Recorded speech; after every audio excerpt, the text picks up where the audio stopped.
Assalamualaikum warahmatullahi wabarakatuh. Shalom, Om Swastiastu, Namo Buddhaya, salam kebajikan, dan salam kesejahteraan bagi kita semua. Perkenalkan, nama saya Kezia Oktavia Rahmawati dan saya berasal dari SMAN 1 Sukahaji. Indonesia merupakan negara yang kaya akan budaya. Melihat budaya itu saja sudah membuat kita terkagum-kagum. Lalu, bagaimana jika kita mengulik lebih lanjut tentang kebudayaan Indonesia ini dalam sebuah buku? Jawabannya dapat kita temukan dalam buku fiksi yang berjudul Jendela Seribu Sungai karya Miranda Septiana dan Avesina Sobli yang diterbitkan oleh PT Grasindo pada tahun 2018. Sang penulis Miranda Septiana sudah memasuki dunia kepenulisan sejak ia masih kecil. Dan perjuangannya untuk membuat buku ini patut kita acungi jempol. Ia tidak secara sembarangan menggambarkan peristiwa di dalam buku ini, tapi ia mengunjungi pelosok-pelosok daerah yang berada di buku ini dan mempelajari berbagai macam tradisi budaya masyarakat Banjar dan Dayak.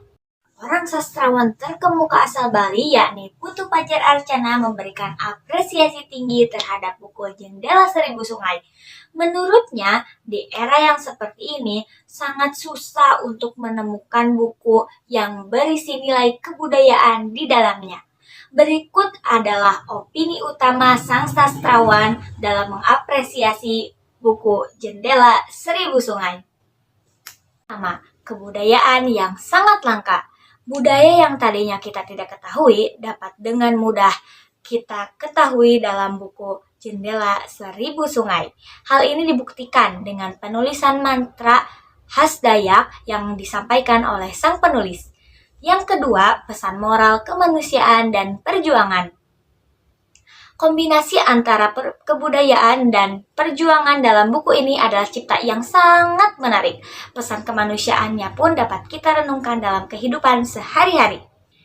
Alur kisah ini diawali dengan pertemuan ketiga anak yang disatukan dalam sekolah dasar yang tentunya mempunyai latar belakang yang beragam.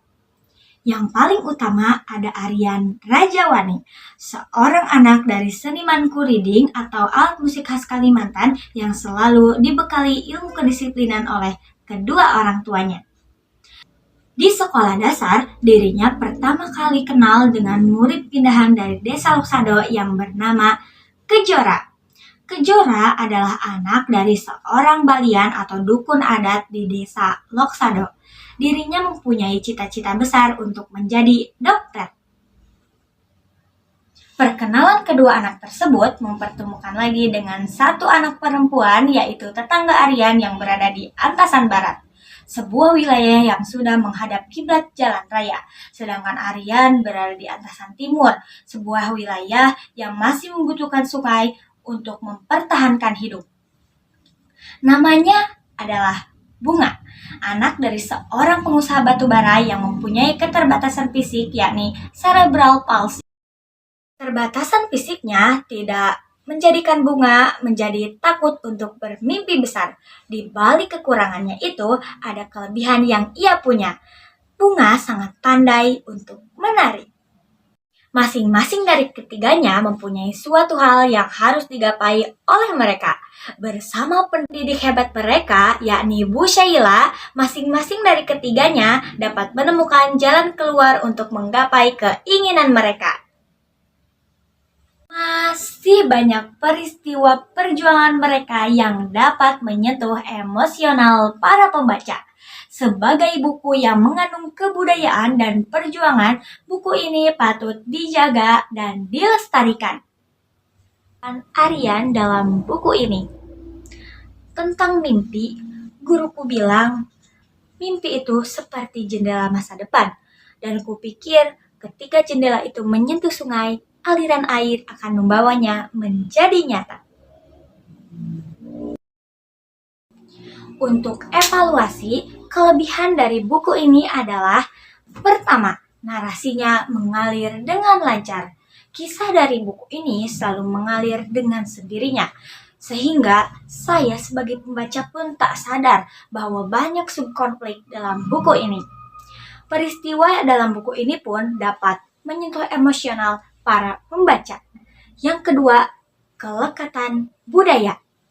Budaya dalam buku ini dibahas dengan sangat detail, dimulai dari bahasa sampai tradisi yang penulis sampaikan.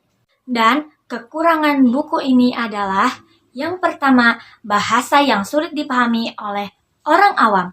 Sebagai basic kepenulisan, sang penulis memang sengaja menuliskan dalam bahasa asli masyarakat Banjar dan Dayak. Namun, tentunya untuk pembaca baru akan susah memahami bahasa ini.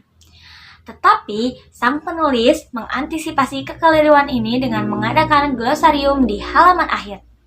Yang kedua, alur yang padat deskripsi.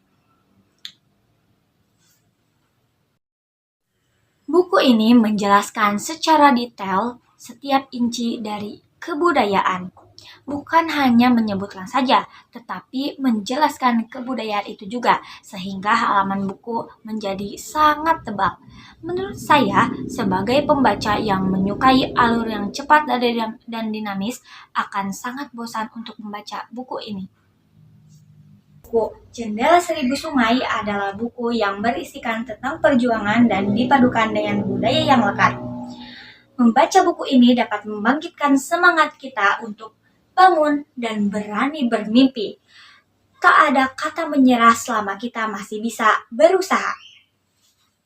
Sebagai buku yang menceritakan sebuah perjuangan, buku ini sangat saya rekomendasikan untuk remaja yang sedang menuju proses pendewasaan.